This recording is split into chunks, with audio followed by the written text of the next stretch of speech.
মৰমৰ ছাত্ৰ-ছাত্ৰীসকল, আজি আমি তৃতীয় শ্ৰেণীৰ পৰিৱেশ পাঠ্যপুথি আৰু পাঠ্যপুথিখনৰ নাম কি?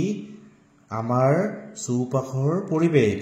এই পাঠ্যপুথিখনৰ পাঠ নম্বৰ 1ত থকা প্ৰশ্নৰ উত্তৰসমূহ তোমালোকক ধুনীয়াকৈ বুজাই দিম। তোমালোকে ভিডিঅ'টো মন দি শুনিবা। পাঠ নম্বৰ হৈছে 1 আৰু পাঠটোৰ নাম হৈছে কি? আমাৰ পৰিয়াল। এই পাঠটোৰ পিছফালে থকা প্ৰশ্নৰ উত্তৰসমূহ আমি আলোচনা কৰিম। তোমালোকে প্ৰথমে 1 নম্বৰটো চোৱা। কি কৈছে? চমু উত্তৰ দিয়া। ক নম্বৰ, পৰিয়াল কাক বোলে? এই প্ৰশ্নৰ উত্তৰবোৰ মই ধুনীয়াকৈ লিখিছো, তোমালোকে ভালদৰে শুনিবা, তোমালোকে মনোযোগেৰে শুনিবা। প্ৰথমে তোমালোকে ক নম্বৰটো চোৱা। কি কৈছে?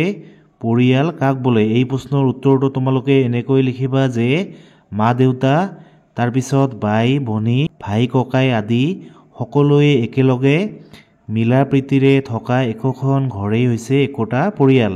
তোমালোকে এনেকৈ লিখিবা। তাৰপিছত খ নম্বৰ, একক পৰিয়ালত কোন কোন সদস্য থাকে? তোমালোকে এই প্ৰশ্নৰ উত্তৰটো লিখিবা যে একক পৰিয়ালত কেৱল মাক দেউতাক আৰু তেওঁলোকৰ ল'ৰা ছোৱালী থাকে।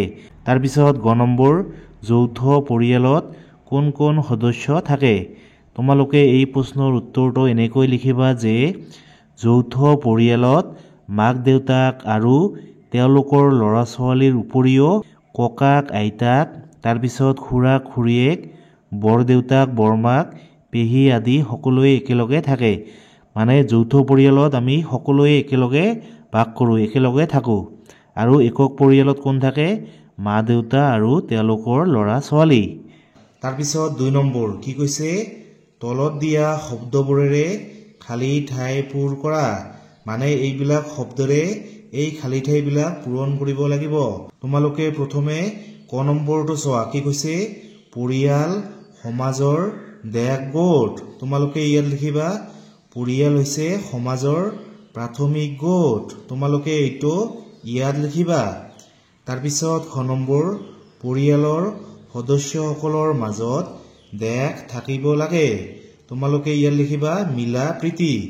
পৰিয়ালৰ সদস্যসকলৰ মাজত কি থাকিব লাগে? মিলা প্ৰীতি থাকিব লাগে। এইটো তোমালোকে ইয়াত লিখিবা। তাৰপিছত গ নম্বৰ, পৰিয়ালৰ সদস্যসকলে ইজনে সিজনক দেশ কৰিব লাগে। পৰিয়ালৰ সদস্যসকলে কি কৰিব লাগে? ইজনে সিজনক মানে সহায় কৰিব লাগে। তোমালোকে এইবোৰ এনেকৈ লিখিবা। 3 নম্বৰটো আমি শেষত আলোচনা কৰিম। এতিয়া তোমালোকে 4 নম্বৰটো চোৱা। কি কৈছে? সম্পৰ্কটো এটা শব্দত লিখা। ক নম্বৰ, মাকৰ ভায়েক। মাকৰ ভায়েক হৈছে কি? মামা। তাৰপিছত খ নম্বৰ, দেউতাৰ ককায়েক হৈছে কি? বৰদেউতা। তাৰপিছত গ নম্বৰ, খুৰাৰ ল'ৰা। খুৰাৰ ল'ৰা হৈছে কি? আমাৰ কি হয়? ভাই হয়। তাৰপিছত ঘ নম্বৰ, মাহীৰ ছোৱালী। মাহীৰ ছোৱালী কি হয়? আমাৰ ভনী হয় বা বাইদেউ হয়। মানে মাহীৰ ছোৱালী যদি সৰু হয় তেনেহ'লে আমাৰ কি হ'ব? ভনী হ'ব। আৰু আমাতকৈ ডাঙৰ হ'লে কি হ'ব? বাইদেউ। তাৰপিছত এতিয়া তোমালোকে 5 নম্বৰটো চোৱা। কি কৈছে? ঘৰত ব্যৱহাৰ কৰা এবিধ বাচনৰ ছবি আঁকা। তোমালোকে ঘৰত তোমালোকৰ যিবিলাক বাচন বৰ্তন আছে যিকোনো এটাৰ ছবি ধুনীয়াকৈ আঁকিবা। এতিয়া তোমালোকে এইটো চোৱা। ক্ৰিয়াকলাপ 2। কি কৈছে?